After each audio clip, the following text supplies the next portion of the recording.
मानना है तो नागपुर जाना चाहिए उनको। गुरु राहुल जी को मैं बोलना चाहता हूं कि गुरु आप आरएसएस और बीजेपी को मत मानिए, इसलिए हम भी नहीं मानता हूं आरएसएस बीजेपी को कि गुरु है। ये तो हमारा पार्टी है, गुरु हमारा ध्वज है, भारत माँ का जो ध्वज है, हम वहां गुरु दक्षिणा भी करता हूं। तो आइए, नागपुर में आपका स्वागत है। आप आके गुरु जब मान ही लिया है तो इस टाइम गुरु दक्षिणा भी कीजिए ध्वज का सामने।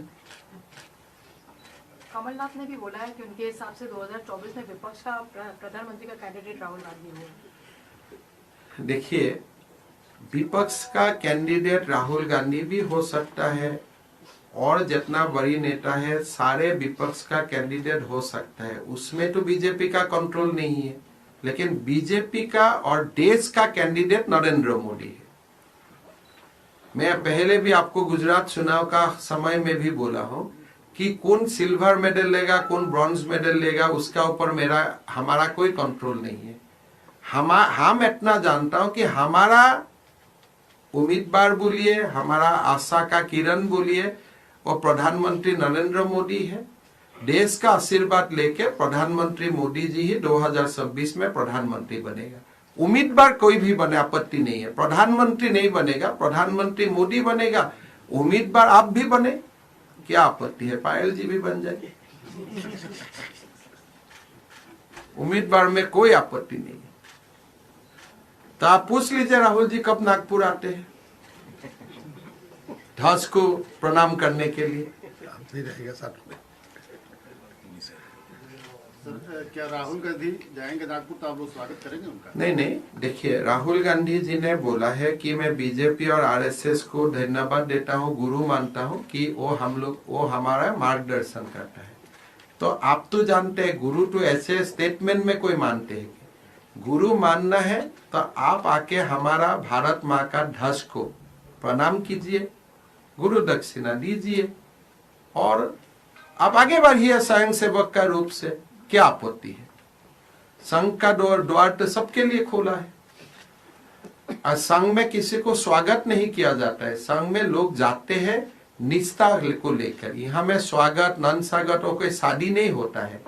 आप जाते हैं वहां में, अगर आपका मन, आप सचमुच गुरु मानते हो तो आप जाएगा वहां में, जाके आप गुरु जी का समाधि में, डॉक्टर जी का समाधि में आप प्रणाम करेगा, ध्वज को प्रणाम करेगा, हो गया आपका गुरु। ऐसे आप स्टेटमेंट में गुरु मानने से कैसे होगा? सर, राहुल गांधी की हाफ टी शर्ट काफी चर्चा में रही है, वो क्या दिखाना चाहते हैं आप? देखिए, कोई लोगों का अपना फैशन का बारे में मैं नहीं कुछ बोल रहा, तो मेरा भी एक फैशन है, उनका भी एक फैशन है। These are fashion statement and ये एकदम व्यक्तिगत होता है। अगर राहुल जी का fashion statement half T shirt होता है, मेरा फैशन स्टेटमेंट हो सकता है लंबा शर्ट का होगा। तो दीज आर फैशन स्टेटमेंट, उसमें क्या बोला जाएगा? नहीं, वो कह रहे हैं कि हम ठंड से नहीं डरते, इसको दिखाने के लिए हम पहन रहे हैं। चलिए तवांग में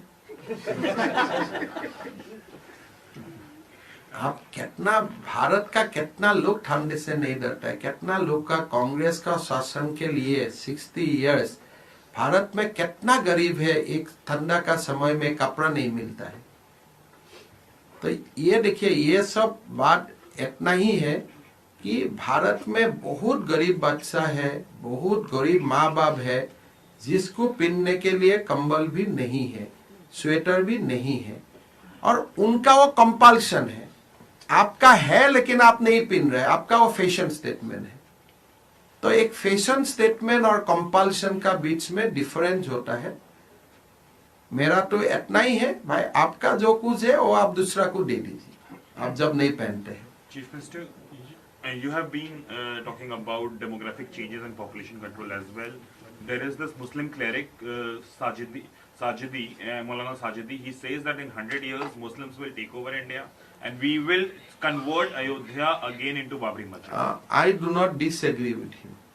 The way the population is getting increased, and you have seen that how demography has changed in Kerala, Jammu Kashmir, Bengal, in Assam.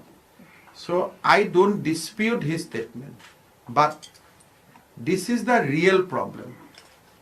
and a large Indian community should fight back and should ensure that demography is not changed, and we must implement certain policy so that our demography remains intact. Rajasthan के मुख्यमंत्री आपको कहते हैं कि आप भड़काऊ बयान देते हैं, लोकतंत्र के लिए ठीक नहीं है। ऐसा बोला है? मेरा एक भी बयान भड़का वाला है? कोई वीडियो चला के दिखिए तो। अगर मैं राहुल गांधी को सद्दाम बोलता हूं, ये भड़का वाला है? ये तो उनका और मेरा बीच में है, उनमें पब्लिक का क्या बातें है? एक कौन सा मेरा बयान भड़का वाला है? मैं तो कभी जाति को लेके भाषण नहीं देता हूं, मजहब को लेके नहीं देता हूं। मैं खाली सबका साथ सबका विकास, एक माँ का एक ही हस्बैंड होना चाहिए, और दूसरा आप व्हाट्सएप में डाइवोर्स मत कीजिए, कानूनन डाइवोर्स कीजिए। इसमें भड़काव कौन सा है? आप बोलिए, आप ही बोलिए। मैं पूछ लूंगा अशोक गहलोत जी को नेक्स्ट टाइम जब मिलूंगा कि भाई मेरा कौन सा स्टेटमेंट हो सकेगा कोई कॉपी पेस्ट एडिट होके उनका पास गया हो। मैं तो कभी भड़का वाला नहीं देता हूं। मैं तो हमेशा आप लोग का साथ हंसते हंसते ही बात करता हूं कि इसलिए आसाम का लोग वो करने ही नहीं जानते। हम लोग होता ही है ऐसा। हम लोग तो बिहू जानता हूं, हम कहाँ भड़का वाला बयान, हम लोग जानते ही नहीं वो सब। आप अभी कुछ बोल देगा, मुझको डांट लेगा तो मैं चुपचाप गुवाहाटी चला जाऊंगा। क्या है, हम तो इतना हम लोग का आप लोग जगह दिया है तो यहाँ आया हूँ। सर, AIUDF के मेंबर ने प्रेसिडेंट की इंटरवेंशन मांगी है जो इवेक्शन ड्राइव हो रही है आसाम में। करना चाहिए। हम तो हाई कोर्ट का निर्देश अनुसार हमारा एविक्शन ड्राइव होता है कि आप फॉरेस्ट क्लियर कीजिए, VGR PGR कीजिए। वो हाई कोर्ट और सुप्रीम कोर्ट का निर्देश का ही हम लोग पालन करते हैं। अगर presidents can interfere with that, it is good. मुझको तो अच्छा नहीं लगता है एविक्शन करके, बट अभी Guwahati high court has given me instruction कि आप ग्वालपाड़ा का पूरा फॉरेस्ट को आप क्लियर कीजिए, एविक्शन कीजिए। अगर through presidential intervention that order can be stayed, मेरा कुछ प्रॉब्लम नहीं है। मैं तो एविक्शन, किसी को एविक्शन करके किसी को अच्छा लगता है क्या?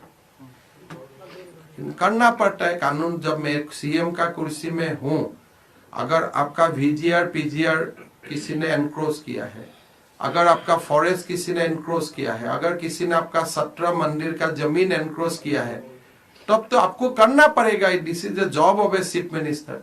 अगर कोई थ्रू प्रेसिडेंशियल इंटरवेंशन मेरा पास कोई ऑर्डर आ जाते हैं कि आप ऐसा मत कीजिए, and we will ensure that you will not be contempt of court, ठीक है, मेरा क्या प्रॉब्लम है? There are expected cases that COVID will again increase in certain areas. What are the steps that the government? My own view is that government of India has taken adequate step to aware people and protect ourselves from any kind of outbreak. I have seen many articles which says that Indian vaccine is much more stronger than Chinese vaccine. So I am sure that because of Atmanirbharshil Bharat and our own indigenously developed vaccines, we should remain safe. That is what I pray and I hope. Thank you.